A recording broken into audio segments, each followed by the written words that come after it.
আমাদের অনেকের মাঝেই হয়তো এই ভুল ধারণাটা রয়েছে যে উপভোগ করার মতো প্রাকৃতিক সৌন্দর্য শুধু বাইরের দেশেই আছে।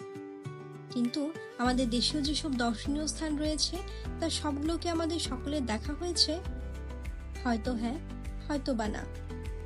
বলতে হলে কবিগুরুর ভাষায় বলা যায়, বহুদিন ধরে বহু ক্রোশ দূরে, বহু ব্যয় করি বহু দেশ ঘুরে, দেখিতে গিয়াছি পর্বতমালা, দেখিতে গিয়াছি সিন্ধু, দেখা হয় নাই চক্ষু মেলিয়া, ঘর হতে শুধু দুই পা ফেলিয়া, একটি ধানের শীষের উপর একটি শিশির বিন্দু।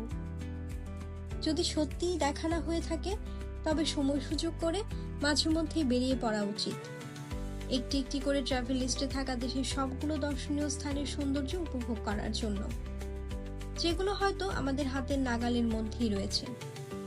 কিন্তু ব্যস্ত এই জীবনে সেই সুযোগ কি সবসময় হয়ে ওঠে? না, তা কিন্তু হয় না। তাই আমাদের চেষ্টা থাকে যখনই কোনো দর্শনীয় স্থান ভ্রমণে যাই সেখানকার সৌন্দর্য ক্যামেরায় তুলে এনে আপনাদের সাথে শেয়ার করি। সেই সূত্রেই আমাদের আজকের প্রয়াস সিলেট জেলার গোয়াইনঘাট উপজেলার রুস্তমপুর ইউনিয়নে অবস্থিত বিছনাকান্দি। বিছনাকান্দি মূলত জাফলং ও ভোলাগঞ্জের মতোই একটি পাথর কোয়ারি। বাংলাদেশ ভারত সীমান্তে খাসিয়া পাহাড়ের অনেকগুলো ধাপ দুই পাশ থেকে নেমে এসে বিছনাকান্দিতে মিলিত হয়েছে। সেই সাথে মেঘালয় পাহাড়ের খাঁজে থাকা সুউচ্চ ঝর্ণা বিছনাকান্দির প্রকৃতিকে দিয়েছে ভিন্ন মাত্রা। পর্যটকদের কাছে বিছনাকান্দির মূল আকর্ষণ হচ্ছে পাথরের উপর দিয়ে বয়ে চলা স্বচ্ছ জলধারা আর পাহাড়ে পাহাড়ে শুভ্র মেঘের ওড়াউড়ি। প্রথম দেখায় আপনার মনে হবে এ যেন এক পাথরের বিছানা, আর স্বচ্ছ পানিতে গায়ে এলিয়ে দিতেই যে মানসিক প্রশান্তি পাবেন, এই প্রশান্তি আপনাকে বিছনাকান্দিতে টেনে নিয়ে যাবে বারবার।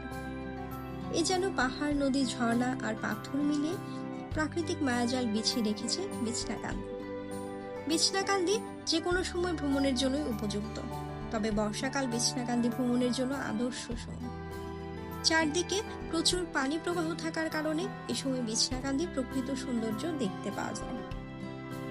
ভিডিওটি ভালো লাগলে প্লিজ লাইক, শেয়ার এবং সাবস্ক্রাইব করবেন। আমার নতুন চ্যানেলে আপনাদের সাপোর্ট কাম্য। ধন্যবাদ।